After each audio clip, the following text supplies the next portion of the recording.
Next I'm going to show you how to graft the underarms of the James sweater. The way the sweater was made was I knitted up the body of the sweater and I stopped here. Then I knitted the sleeves and then I started working them together. And what happens is you have an underarm section that needs to be grafted together.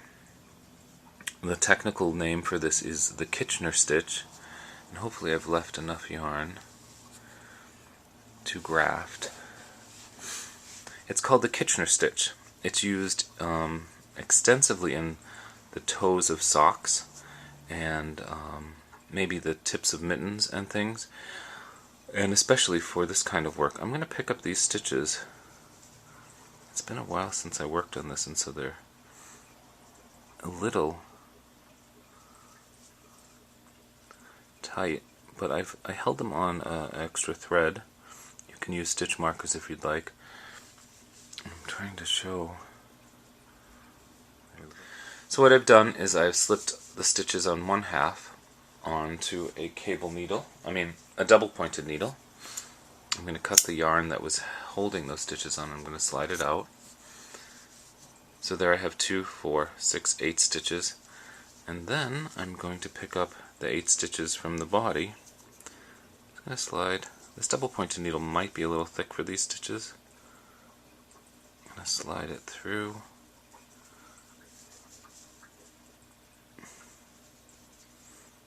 Picking up all 8 stitches, and then we are going to Kitchner.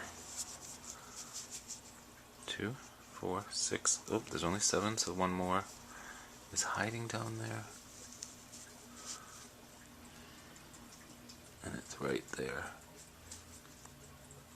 It's been a long time since I worked on this, so they might just be a little stubborn.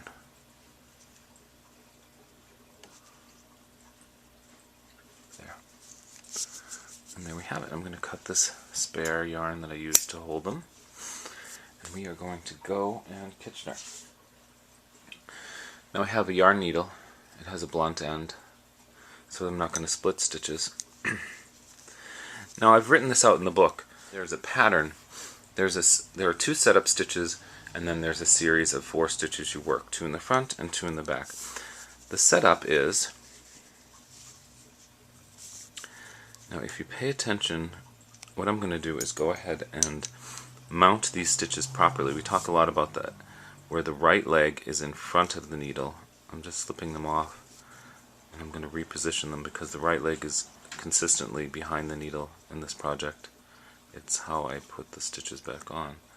So now, oops, this one's running away.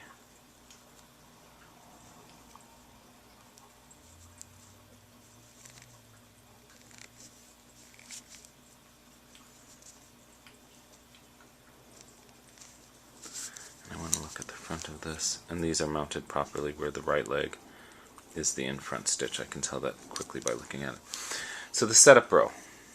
I go into the first stitch as if I'm purling, and that's in opposition to if I were knitting. I go in from the front as if I was purling. I pull that through, and I go into the first stitch on the back needle as if I were knitting. I pull that through. Now that's the setup row. Don't bother too much about tension. We can go back and tighten things up, and it's much easier to tighten than it is to loosen. If you sew too tightly, it's much harder to loosen the stitches up.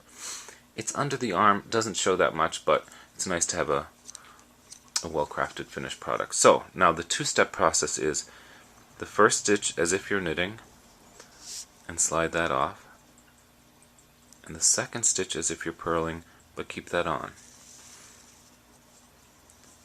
Now we're going to do the opposite in the back. The first stitch as if we're purling, and slide it off, and the second stitch as if we're knitting, and keep it on. Those 4 steps. The way I like to think of it is if I'm going to go in this stitch as if to knit, and it's going to come off. This looks like a knit side. So if it looks like, I'm going to slide it off, and then as a purl, it's not a purl, and I'm going to keep it on.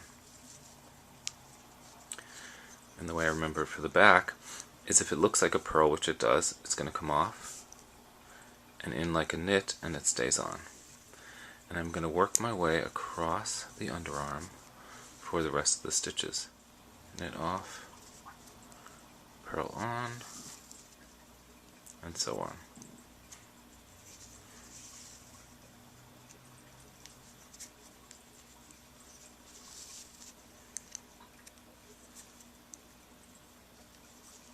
Now I am at the end, and all I can do is a knit off and a purl off, and we're done.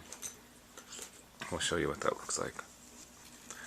Pull the yarn through, and what we've done is basically knit up the stitches on the underarm. I'm going to weave the yarn in to close that hole and close that hole. I'll show you how I do that.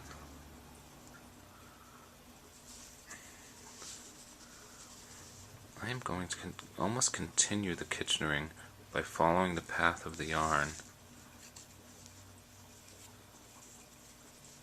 here and here, and maybe one more here, even though the yarn is taking a turn, and thereby closing up that hole. I'm going to bring the yarn to the other side and turn this inside out.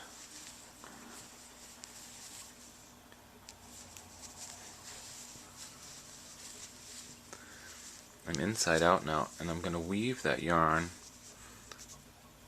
just clipping a piece of each stitch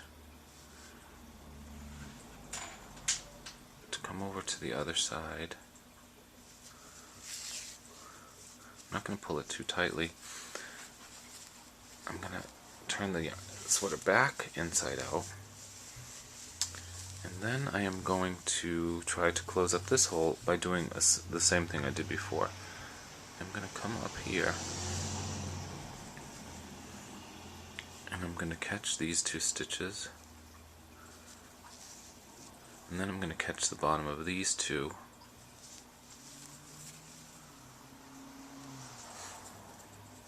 and then I'm going to go down to these two. I'm just basically following the path that the yarn took organically. This I want a little neater because it is the front or the back of the sweater. I'm going to pull that through, and then I'm going to weave in the ends. Looks pretty good. I'm going to do the same thing on the other side.